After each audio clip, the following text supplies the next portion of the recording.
Hello guys, welcome back to my YouTube channel. आज मैं आपको गर्भावस्था में माता की देखभाल, प्री नेटल पीरियड में हाउ टू केयर मदर, जो टॉपिक है हमारा, उसको मैं डिस्कस करूँगी। ओके। इसके पहले मैंने बच्चे के जन्म, शिशु का जन्म और जन्म पूर्व विकास और पालन पोषण के बारे में डिस्कस किया है। तो आज का हमारा टॉपिक है गर्भावस्था में माता की। अभी तक हमने बच्चे की देखभाल और बच्चे के शिशु के जन्म के बारे में पढ़ा। आज हम माता की देखभाल के बारे में पढ़ेंगे। गर्भावस्था में स्त्री के शरीर में काफ़ी परिवर्तन होता है। जब गर्भावस्था होता है तो जो लेडीज़ होती है उसके बॉडी में काफ़ी चेंजेज आता है। विभिन्न तंत्रों की बढ़ती हुई क्रियाएं और बढ़ता हुआ बच्चा माँ के शरीर में से अनेक उपेक्षाएं करते हैं। डिफरेंट क्या होते हैं? तंत्र बढ़ती हैं, उनकी क्रियाएं बढ़ती हैं। बॉडी है, बॉडी के तंत्र बढ़ेंगे तो उनकी क्रियाएं भी बढ़ेंगी। और बच्चा जैसे जैसे बढ़ता है वैसे वैसे माँ के शरीर से अनेक उपेक्षाएं करते हैं कि जो माँ की बॉडी है वो उसको सारी वो जो क्रियाएं हैं उसके लायक हो सके। अतः इस अवधि में माता को विशेष देखभाल की आवश्यकता होती है ताकि माँ और बच्चे स्वस्थ रहें। किस प्रकार देखभाल करनी चाहिए इसके बारे में आप इस प्रकार से हम देखेंगे। माँ की देखभाल गर्भस्थ शिशु के विकास को प्रभावित करती है। यदि हम माँ की देखभाल के पहलुओं को दूसरे ढंग से देखें तो इन्हें हम जन्म पूर्व विकास को प्रभावित करने वाले पारिवेशिक कारक भी कह सकते हैं। ओके, नाउ क्या है हमारा कि पोषण। सबसे पहले क्या है? पोषण, न्यूट्रिएंट्स। ठीक है, क्या चाहिए? पोषण। विकसित गर्भ को पोषण माता से मिलता है। बच्चा जो है वो विकसित होता है, उसको जो भी पोषण चाहिए वो माँ से ही मिलता है। और माता के शरीर में हो रहे परिवर्तन के कारण उसको कैलोरी, प्रोटीन, विटामिन और खनिज लवणों की अतिरिक्त मात्रा की आवश्यकता होती है। और माँ के शरीर में भी बहुत सारे परिवर्तन होते हैं जिसकी वजह से जो माँ है उसको कैलोरी, प्रोटीन और विटामिन और खनिज लवण की अधिक मात्रा की आवश्यकता होती है। और इन दोनों कारणों की वजह से ही गर्भवती स्त्री को अपेक्षाकृत अधिक भोजन की आवश्यकता होती है। कुछ खनिज और विटामिनों की अन्य खनिज लवणों की तुलना में ज़्यादा मात्रा में आवश्यकता होती है, जैसे कि कैल्शियम, लौह तत्व और विटामिन बी कॉम्प्लेक्स। इसकी अन्य खनिज लवणों और विटामिन की तुलना में ज़्यादा ज़रूरत होती है। आहार की मात्रा भी तो उसकी कोटि को महत्वपूर्ण भी है। करने के लिए माता पौष्टिक भोजन में मिले उसके फल में हरी सब्जियां, दालें, दूध और दूध से बने वाले पदार्थ अवश्य होने चाहिए। ये सारी चीज़ें और समुचित भोजन खाती हो, उसका स्वास्थ्य गर्भावस्था में बेहतर होता है और उन्हें रोग भी कम होता है। यदि माँ स्वस्थ होती तो शिशु की समयपूर्ण जन्म की संभावना भी कम हो जाती है। अगर उचित प्रकार से अपना देखभाल कर रही है, स्वस्थ है, तो जो प्री मेच्योर बेबी होता है यानी जन्म पूर्व विकास हो जाता है बच्चे को, उसकी संभावना कम हो जाती है। ठीक है। और यदि ठीक है, जो माताएं उचित भोजन खाती हैं और उनके बच्चों का स्वास्थ्य अच्छा होता है, उन्हें प्रतिरोधक शक्ति ज़्यादा होती है और उन्हें जुकाम, श्वसन संबंधी रोग, निमोनिया, टीटनेस जैसे रोग की होने की संभावना भी कम होती है। इसके विपरीत जो माताएं इस अवस्था में उचित भोजन का सेवन नहीं करती, उनके शिशुओं का जन्म के समय कम वजन होता है और शिशु के शारीरिक और मानसिक विकास पर भी इसका प्रतिकूल प्रभाव पड़ता है।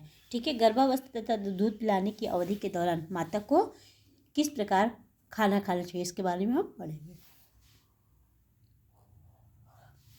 स्वास्थ्य संबंधी देखभाल। सबसे पहले क्या है हमारा? पोषण, उसके बाद है स्वास्थ्य संबंधी देखभाल। अब पोषण खाना तो हो ही गया, उसके साथ साथ जो स्वास्थ्य है उसकी भी देखभाल करनी आवश्यक होती है।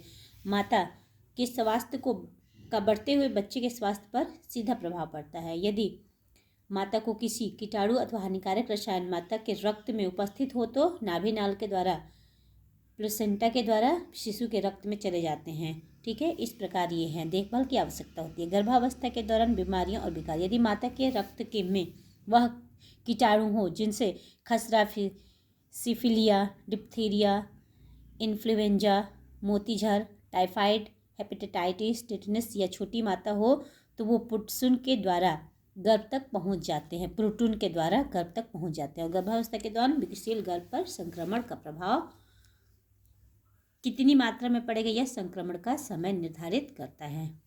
ठीक है, जो संक्रमण गर्भावस्था के शुरू के कुछ महीनों में हो, विशेषतः प्रथम 12 हफ्तों में, न कि बाद के महीनों में, तो उसका ज़्यादा इफेक्ट बच्चे पे पड़ता है। पढ़ने वाले जर्मन खसरा के प्रभाव के बारे में पढ़ चुके हैं। अतः गर्भधारण से पहले स्त्री को जर्मन खसरा से बचाव के लिए टीकाकरण करा लेना चाहिए और साथ ही साथ गर्भवती माता को टिटनेस का भी टीका अवश्य लगवाना चाहिए, क्योंकि यह माताओं और शिशुओं की मृत्यु का एक मुख्य कारण होता है। और जो गर्भावस्था के दौरान एक अन्य विकार जिसके होने की संभावना होती है वह है विषाक्तता, टॉक्सिमिया, उच्च रक्तचाप, तेजी से वजन का बढ़ना और ऊतकों में तरल का अवरोधन। ये सारे तेजी से होने वाली बीमारियां इसका प्रमुख लक्षण है। ठीक है, यदि प्राथमिक अवस्था में नियंत्रित हो जाए तो गर्भ को कोई खतरा नहीं होता है।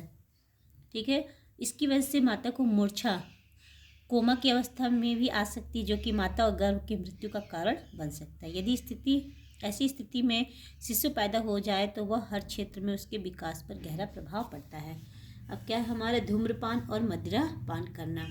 गर्भावस्था के दौरान अगर माता अधिक धूम्रपान करती है तो नवजात शिशु का जो वजन होता है वो कम हो जाता है और शिशु आरंभ के कुछ महीनों में कम क्रियाशील होते हैं। उनकी जो क्रियाएं होती है बच्चों की वो भी कम होती है। उसके अतिरिक्त मदिरापान के कारण गर्भ की आँखों, कानों और हृदय में विकार हो जाता है और उसकी उंगली और पंजे में भी विकार हो जाता है और उसका सिर असामान्य रूप से छोटा हो जाता है। ये सारी प्रॉब्लम्स हो जाती हैं धूम्रपान और मदिरापान के कारण। जो माता बीड़ी, सिगरेट और शराब पीती है उसके शिशुओं को बीमारियां अपेक्षाकृत अधिक होती हैं। और नशीले पदार्थ, जब माता नशीले पदार्थों का सेवन करती है तो इससे क्या होता है, शिशु चिड़चिड़ा हो जाता है और उसे कंपन और आक्रमण हो जाता है, उल्टी दस्त भी हो जाती है। शुरू के 6 महीनों में सांस लेने में भी प्रॉब्लम होती है और ये सारे प्रॉब्लम उसको 6 महीने तक बच्चे को दिखाई देते हैं। गर्भ पर इन नशीले पदार्थों के अतिरिक्त कई दवाइयों का भी हानिकारक प्रभाव पड़ता है। खाई गई औषधियों का भी शेषावस्था की अंतिम अवस्था में प्रॉब्लम होती है। अब टेट्रासाइक्लिन दवा खाने से शिशु के दांतों पर दाग भी हो सकते हैं। जो टेट्रासाइक्लिन दवा होती है उसको अगर खाएगी गर्भवती औरत तो उससे क्या होता है, जो बच्चों के दांत होते हैं उसमें भी प्रॉब्लम हो जाता है।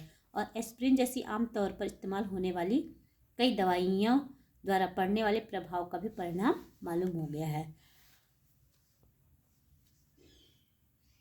एक गर्भवती स्त्री को औषधियों का सेवन नहीं करना चाहिए। दवाई खाएं तो डॉक्टर की सलाह के अनुसार। अब क्या है, संवेदात्मक स्थितियां। माता के मनोभाव गर्भ के विकास को प्रभावित करता है। अगर माँ क्रोध, भय और चिंता जैसे मनोभाव के कारण माँ के जो रक्त प्रवाह में होता है हार्मोन और अन्य श्वसन रसायन पदार्थ मिल जाते हैं, जो भी होता है माँ अगर तनाव में रहती है तो, और जो ये पदार्थ प्रोटून द्वारा गर्भ के रक्त प्रवाह में भी मिल जाते हैं और गर्भ के लिए हानिकारक हो जाते हैं। जब भी माता मानसिक तनाव से ग्रस्त होती है तो गर्भ की शारीरिक क्रियाएं भी बढ़ जाती हैं और ये काफ़ी लंबे समय तक परेशान या चिंताग्रस्त रहती है तो इसका प्रभाव शिशु के वजन पे भी पड़ता है। और यह संभव है कि शिशु चिड़चिड़ी प्रवृत्ति का हो, अनियमित रूप से भोजन खाए और अत्यधिक गतिशीलता उसकी जो आंतें होती हैं दिखाती हैं। अत्यधिक रोएगा भी और गोदी में भी लेने की असामान्य इच्छा दर्शाता रहेगा। इसलिए मानसिक तनाव के कारण जो प्रसव और प्रसूति है उसमें भी कठिनाई होती है। तो गर्भावस्था के दौरान माँ का प्रसन्नचित्त व तनावरहित रहना बहुत ही महत्वपूर्ण है और यह भी जरूरी है कि माता की होने वाली शिशु के प्रति अनुकूल मनोवृत्ति रहे। तो गर्भावस्था के दौरान स्वास्थ्य संबंधी देखभाल करनी चाहिए।